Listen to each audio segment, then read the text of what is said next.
ദീപാവലി ആയതുകൊണ്ട് തന്നെ രാവിലെ ദേ കുളിച്ചൊരുങ്ങി അമ്പലത്തിലേക്ക് ഞാൻ ഇറങ്ങുന്നുണ്ട്.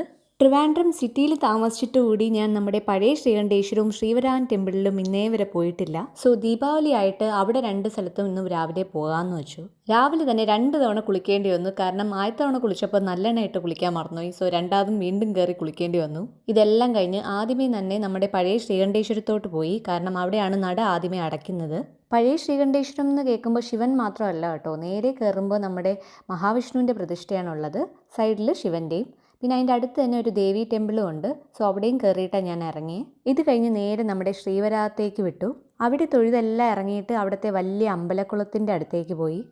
ഇത്രയും വലിയൊരു അമ്പലക്കുളം ഞാൻ ആദ്യമായിട്ടാണ് കാണുന്നത്. അമ്പലക്കുളത്തിൻ്റെ സൈഡിൽ തന്നെ ഒരു വള്ളവും വച്ചിട്ടുണ്ട്.